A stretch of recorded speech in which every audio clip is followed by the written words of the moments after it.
کا مقابلہ کر رہا ہے, دنیا کا گلوبل ریسیشن کا مقابلہ کر رہا ہے, جب آپ جانتے ہو اس ملک کا ہر کسان, ہر ہاری کا فصل خطرے میں ہے, آپ نے اوپر سے یہ پیٹرولیم لیوی کا بم اڑا دیا ہے جس سے ہر پاکستانی کا جیب پہ ڈاکہ ڈالا گیا ہے.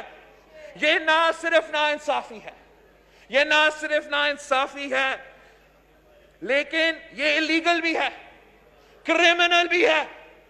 یہ کیسے ہو سکتا ہے کہ جو کام اوگرا نے کرنا تھا وہ نوٹیفیکیشن کیسے کسی وزیر نے نکال سکتا ہے؟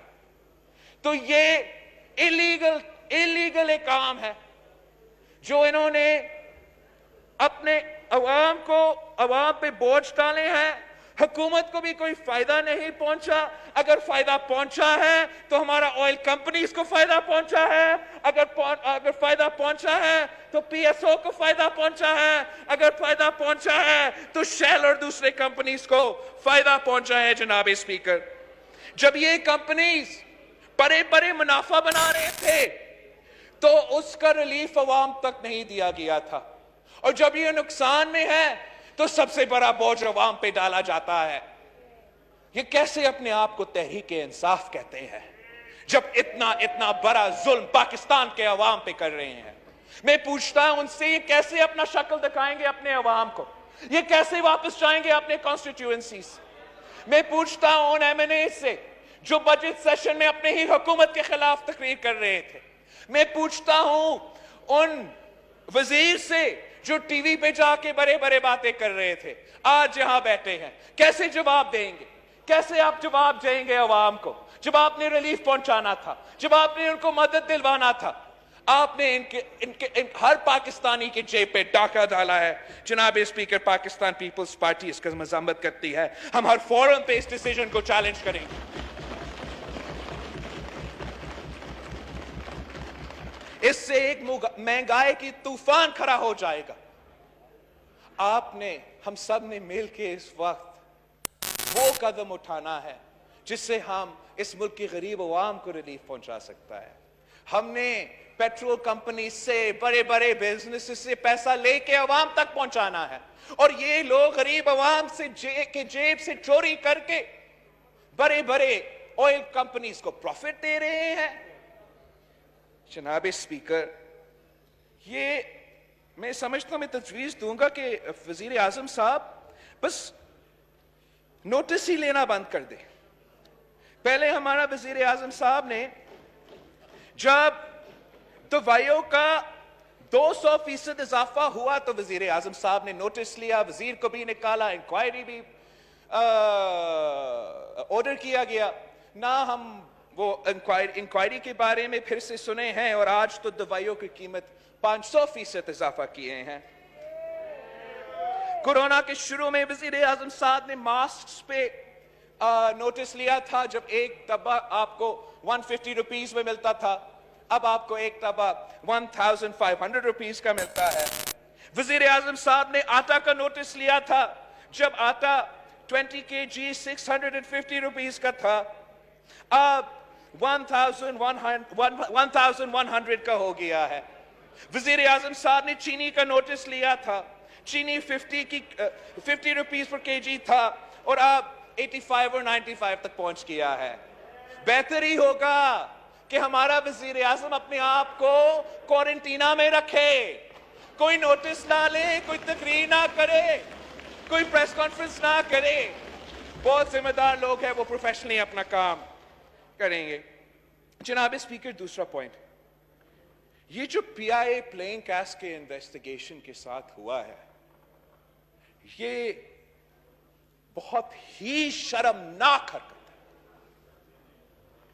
یہ ایک پلین کریش ہوا ہے, ثانیہ ہوا ہے.